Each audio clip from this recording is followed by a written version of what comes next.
सरकार पर तीखा हमला बोला है। कांग्रेस ने महंगाई, बेरोजगारी और गरीब के मुद्दे पर मोदी सरकार को आड़े हाथ लिया है।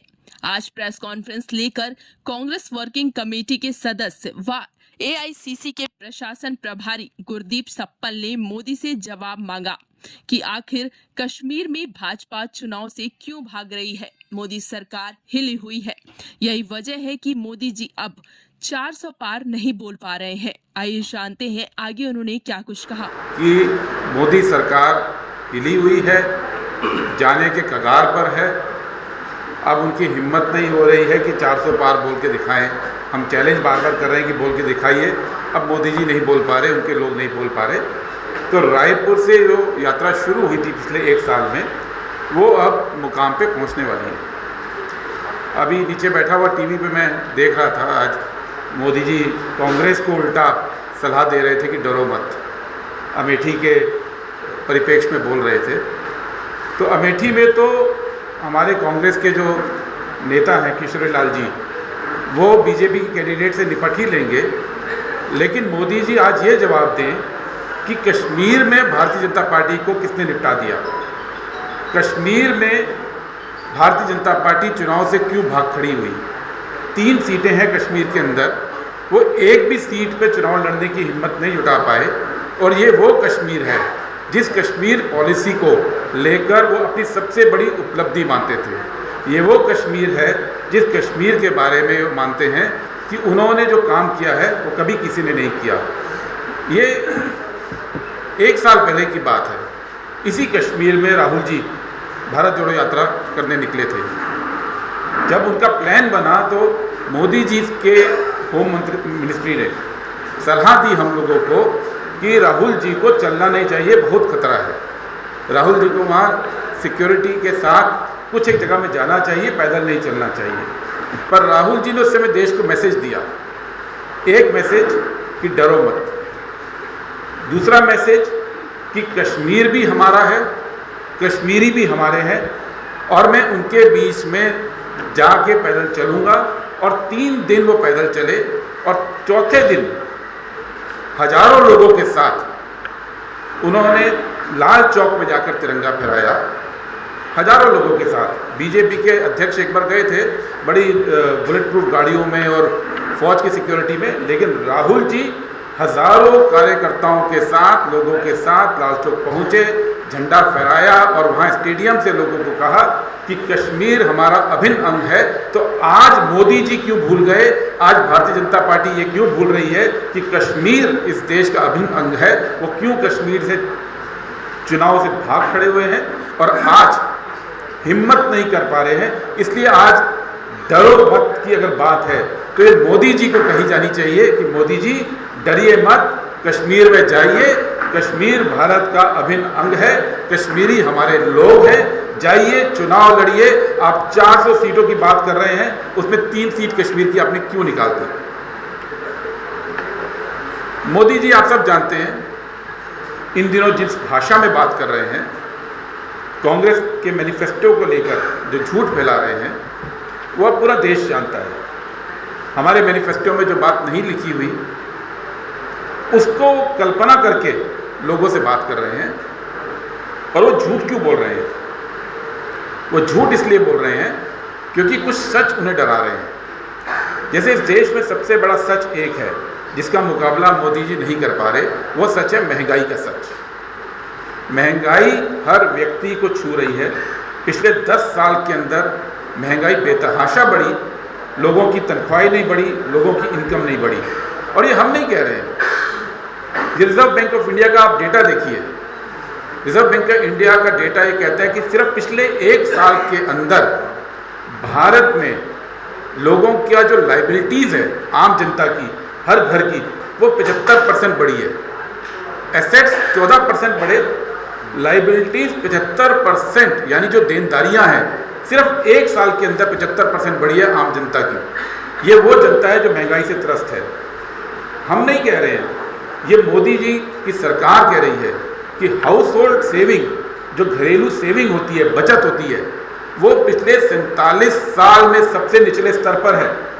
47 साल, यानी हमारी उम्र में हमने जितना कुछ देखा कभी भी हाउस होल्ड सेविंग इतनी नीचे नहीं गई जो मोदी राज के अंदर चली गई हैं।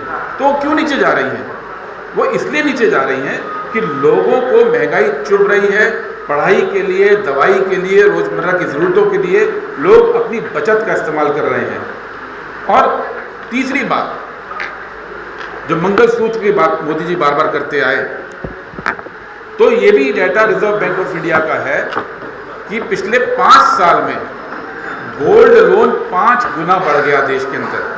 और गोल्ड लोन क्या होता है कि घर की महिलाएं अपने जेवर, अपने मंगलसूत्र गिरवी रखती हैं, कर्जा लेती हैं ताकि उनके कुछ खर्चे चल सकें, बच्चों की पढ़ाई हो सके, बच्चों की दवाई हो सके। वहाँ पे इस देश को आप ले आए हैं कि लोगों को अपना सोना गिरवी रखना पड़ रहा है। इसलिए कांग्रेस पार्टी ने वायदा किया है कि अगर हमारी सरकार अब जब आएगी, अब तो अगर शब्द भी हट गया, कांग्रेस की सरकार आएगी, इंडिया अलायंस की सरकार आएगी, तो सबसे पहले हम महालक्ष्मी न्याय योजना के तहत महिलाओं को 1-1 लाख रुपए सालाना देंगे। इसलिए देंगे क्योंकि जो उनको अपनी बचत काट कर घर का खर्चा चलाना पड़ रहा है, जो उनको अपने मंगलसूत्र गिरवी रखने पड़ रहे हैं, वो कम से कम सरकार पैसा दे और मोदी जी ने जो मंगलसूत्र गिरवी रखवा दिया है उसको छुड़ा कर ले आएँ।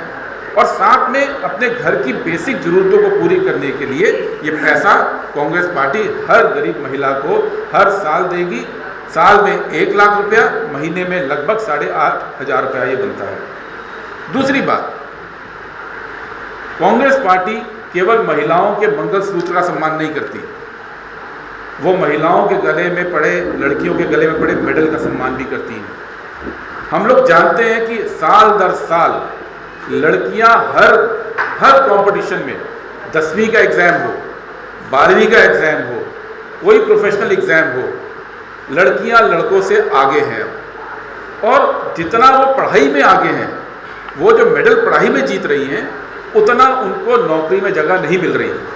तो इंडिया अलायंस की सरकार, कांग्रेस के नेतृत्व वाली सरकार आएगी तो 50% सरकारी जॉब हम महिलाओं के लिए, लड़कियों के लिए रिजर्व करने जा रहे हैं। इस देश में जितनी सरकारी वैकेंसी होगी उसका 50% लड़कियों के लिए रिजर्व रहेगा। ये कांग्रेस पार्टी का वायदा है। और ये इसलिए भी ज़रूरी है कि लड़कियां सत्ता में आएँ, लड़कियां प्रशासन में आएँ, लड़कियां पुलिस में आएँ, लड़कियां न्यायपालिका के अंदर आएँ। एक बार अगर इस देश में वो लड़कियां जो मेडल जीत रही हैं, अगर उन्होंने इस देश के सत्ता प्रतिष्ठानों पे, प्रशासन पे, पुलिस पे अपनी जगह बना ली, तो यकीन मानिए मोदी जी ब्रिजभूषण की कितनी भी मदद करें, मोदी जी प्रज्वल रेवन्ना की कितनी भी मदद करें, मोदी जी की पुलिस मणिपुर के महिलाओं के साथ कोई भी जुल्म करे, ये लड़कियां जब सत्ता में होंगी तो अपने आप इस देश को ठीक करेंगी, अपने आप महिलाओं की सुरक्षा वो निश्चित कर देंगी। इसलिए कांग्रेस पार्टी का ये कहना है कि हम आएंगे तो 50% हमारी जो वैकेंसीज हैं वो लड़कियों के लिए रिजर्व रहेगी। तीसरी बात जो मैं करना चाहता हूँ, अभी मोदी जी बोलते बोलते आजकल भैंस की बात करने लग गए। भैंस की बात भी इसलिए कर रहे हैं क्योंकि उनको बेरोजगारी से डर लग रहा है। बेरोजगारी इस देश में फिर से 4 दशक में सबसे ज़्यादा है। पिछले 4 दशक में देश ने इतनी बेरोजगारी नहीं देखी। अब भैंस की बात तो छोड़ दीजिए, वो आज तक सांड को, आवारा छुट्टा सांड को संभालने की नीति नहीं बना पाए। यूपी इलेक्शन में बोला था इलेक्शन खत्म होते मैं नीति ला रहा हूँ, पर नीति तो उनसे बनती नहीं। ना कभी स्मार्ट सिटी की बनी, ना कभी मेक इन इंडिया की नीति उनकी सफल हुई, ना कभी उनके गंगा साफ कर पाए, ना किसानों की आय दोगुनी कर पाए। तो अब हम नीति की बात नहीं कर रहे। हमारा ये कहना है कि बेरोजगारी जो मोदी राज में 10 साल में हुई है, वो हुई क्यों? वो इसलिए हुई कि इस देश के अंदर जो जो काम हो भी रहा था वो इनकी गलत पॉलिसी से रुक गया। जैसे इन्होंने बहुत प्रचार किया था, आप सबको याद होगा, लोहे का शेर बनाया था और मेक इन इंडिया का शेर था। वो भारत के अंदर मैन्युफैक्चरिंग का जो हिस्सा जीडीपी में था वो 17% था, 17% जब यूपीए की सरकार गई 2014 में। इन्होंने कहा हम इसको 50% बढ़ाएंगे। मेक इन इंडिया मैन्युफैक्चरिंग का जो योगदान है वो 50% ऊपर लेके जाएगा। आज 10 साल के बाद वो 20 से 25% गिर गया है। ये 10 साल का डेटा है, ये मोदी सरकार का डेटा है कि मैन्युफैक्चरिंग इस देश में मोदी सरकार के दौरान 1/4 के करीब गिर चुकी है, इसलिए रोजगार नहीं है। दूसरी वजह जो ये जीएसटी लाए, आज हर व्यापारी जीएसटी से दुखी, हर व्यापारी इनके टैक्स पॉलिसी से दुखी है, तो रोजगार कहाँ से आएगा? पूरा एमएसएमई सेक्टर, पूरा व्यापारी वर्ग इन्होंने तबाह किया। आप किसी व्यापारी से बात कीजिए, वो दुखी हैं। तो जब जो लोग रोजगार पैदा करते हैं उनको दुखी कर दिया, तो रोजगार आएगा कहाँ से? तीसरी बात, जो सेक्टर रोजगार देते थे, आर्मी देती थी, अग्निवीर योजना लाए, सारी भर्ती बंद। बैंक देते थे, प्राइवेट करने लगे, भर्ती बंद। रेलवे देता था, भर्ती बंद। यहाँ तक कि आप तो छत्तीसगढ़ में हैं, छत्तीसगढ़ के गरीब लोग का रोजगार का एक बहुत बड़ा साधन पैरामिलिट्री फोर्सेस हैं, सीआईएसएफ है, सीआरपीएफ है, बीएसएफ में लोग जाते हैं। आप अगर एयरपोर्ट्स पर जाइए देश के अंदर, जहाँ सीआईएसएफ का जवान रहता था, एक जवान की सैलरी 40-45 हज़ार रुपये महीना कम से कम होती है और फिर बढ़ती जाती है। हटा के प्राइवेट लोग ले आए 10,000 रुपये में, 8,000 रुपये में। ये दुनिया की पहली सरकार होगी कि जो रोजगार तो देती नहीं, और जहाँ रोजगार था भी उसको हटा के अंडर एम्प्लॉयमेंट शुरू कर दिया। प्राइवेट ठेके पे लोग ले आए, प्राइवेट ठेके पे लोगों को 40,000 सैलरी की बजाय 10,000 रुपये सैलरी पे लोगों को एम्प्लॉय करना शुरू कर दिया है। जहाँ जहाँ रोजगार था वहाँ ख़त्म किया, और जहाँ रोजगार अभी है वहाँ पे अंडर एम्प्लॉयमेंट मोदी सरकार ने शुरू किया है। इसलिए हमारा जो मुख्य उद्देश्य है इस चुनाव में वो ये है कि हमारी सरकार अब आएगी तो बेरोजगारी की समस्या से हमें निपटना है, और इसके लिए हम एक और भी चीज़ अभी देख रहे हैं। रिसेंटली डेटा आया, आईआईटी मुंबई, आईआईटी चेन्नई में 35 से 45% स्टूडेंट्स को नौकरी नहीं लगी। आईआईटी में, बिट्स पिलानी में नहीं लगी। और प्राइवेट इंस्टीट्यूशंस के बच्चों का तो जो हाल है, अभी कल परसों एक आया था गलगोटिया यूनिवर्सिटी का, आपने देखा था कि किस लेवल पे बच्चों की पढ़ाई, 5-5 लाख रुपए सैलरी है। और पढ़ाई का क्या हाल है प्राइवेट यूनिवर्सिटीज़ में, आप देखिए। उस यूनिवर्सिटीज़ में बच्चा तैयार ही नहीं हो रहा है जो बच्चा नौकरी पा सके। जो पढ़ाई का हाल किया है इन लोगों ने, हम लोग और यहाँ मौजूद जितने आप लोग हैं, हम सब लोग सस्ती हायर एजुकेशन पाके आगे पढ़े। 5-5 लाख रुपए अगर हमारे ज़माने में फ़ीस देनी पड़ती तो शायद हम लोग नहीं पढ़ सकते थे। मोदी कहते हैं कि हमने हर हफ्ते एक यूनिवर्सिटी खोली। आपने हर हफ्ते एक प्राइवेट यूनिवर्सिटी खोली है। प्राइवेट यूनिवर्सिटी में 5-5 लाख फीस है, और उसके बाद पढ़ाई कैसी है कि बच्चों को अपना पोस्टर पढ़ना नहीं आ रहा है। ग्रेजुएशन के बच्चों को अंग्रेजी के 2 शब्द, हिंदी के 2 शब्द नहीं पढ़ पा रहे हैं। दीन दुनिया का तो ज्ञान नहीं है। इनको नौकरी लगेगी कहीं? इनको कहीं नौकरी नहीं लगेगी। तो सवाल ये है कि एक तरफ नौकरी पैदा होना, एक तरफ उस नौकरी के लायक युवा तैयार करना, ये कांग्रेस पार्टी की प्रायोरिटी है। और इसके लिए पहला काम हम जो करने जा रहे हैं कि ये 5-5 लाख रुपए फीस लेके, लोन लेके, गोल्ड लोन लेके, एजुकेशन लोन लेके, बच्चों ने जो पढ़ाई की है, माँ बाप ने अपने बच्चों को इन कॉलेजेस में डाला जहाँ पे पढ़ाई का स्तर बहुत नीचे हम देख रहे हैं। हम आएंगे, सारे बच्चों के एजुकेशन लोन 15 मार्च की तारीख, 15 मार्च 24 तक जिसने जो भी एजुकेशन लोन लिया होगा, कांग्रेस की सरकार उसको माफ़ करेगी। ये पहला कदम है। दूसरा कदम, आगे किसी भी कंपटीशन में बैठना होगा तो कोई फीस नहीं होगी, क्योंकि फीस की वजह से अभी आम बच्चा की महंगाई एक तरफ है, बेरोजगारी एक तरफ है, तो अप्लाई भी नहीं कर पा रहे हैं। तो हम फीस को पूरी तरह माफ़ करने जा रहे हैं। तीसरी बात, पढ़ाई सस्ती हो, इसके लिए कांग्रेस पार्टी फिर से पुराने मॉडल पर जाएगी। हर ताल्लुक के अंदर, हर तालुका आपके यहाँ बोलते हैं, तहसील बोलते हैं, हर तहसील के अंदर एक बेहतरीन गवर्नमेंट कॉलेज हमारी सरकार पूरे देश में शुरू करेगी, जिसमें मॉडर्न पढ़ाई हो, जिसमें हाई एजुकेशन की पढ़ाई हो। बच्चे फिर से, गरीब वर्ग के बच्चे, मध्यम वर्ग के बच्चे वहाँ पे पढ़ सकें, जैसे हमारी पीढ़ी पढ़ी, जैसे हमको विश्वास था, हमारे माँ बाप को विश्वास था कि पढ़ जाएंगे तो बढ़ जाएंगे। उस विश्वास को देश में वापस लाना है कि अगर आप पढ़ाई करोगे तो आप तरक्की करोगे। कांग्रेस पार्टी हर एक तहसील, हर एक तालुका के अंदर एक डिग्री कॉलेज शुरू करेगी। दूसरी बात, हर जिला हेडक्वार्टर पे एक सरकारी मेडिकल कॉलेज प्लस हॉस्पिटल हम लोग शुरू करेंगे। और ये हमने पहले भी किया। आप किसी भी शहर के होंगे, आप अपने शहर में जाइए, उस शहर में एक सरकारी हॉस्पिटल बहुत बड़ा आपको मिलेगा। हर शहर में देश में है। ये नेहरू जी के टाइम पे बन गया था, जब देश बिल्कुल गरीब था, जब पैसे नहीं थे, तब पूरे देश में नेहरू जी के टाइम पे सरकारी हॉस्पिटल बने थे और आम आदमी को वहीं पे इलाज होता था। वो सिस्टम को कांग्रेस पार्टी वापस लाएगी। हर जिले में एक मेडिकल कॉलेज सरकारी, ताकि जो आज बच्चों को 50 लाख से 2 करोड़ रुपए फीस देके डॉक्टरी पढ़नी पड़ रही है, उस सिस्टम को हम वापस लाएं और सरकारी फीस पे, जो कि 10,000 15,000 आज भी होती है, वो हर जिले के अंदर मेडिकल कॉलेज खुलना चाहिए। दूसरी बात। तीसरी बात, जो स्कूल हैं, हम नवोदय विद्यालय, हम केंद्रीय विद्यालय और कस्तूरबा गांधी बालिका विद्यालय, ये 3 उच्च कोटि के जो विद्यालय देश में हैं, उनकी संख्या को दोबारा से बढ़ाएंगे। ये पहले तो सस्ती एजुकेशन करने का कांग्रेस का प्लान है, जिसको हम देश के सामने रख रहे हैं। और इसके साथ ही अब जो बच्चे पढ़ रहे, एजुकेशन लोन तो माफ़ कर देंगे उनका, लेकिन उनका जो स्तर है, जो आप अभी देख रहे हैं आजकल यूट्यूब पे और ट्विटर पे और इंस्टाग्राम में, वो सबको दिख रहा है। वो नौकरी पा सके, इसके लिए उनको लायक बनाना है।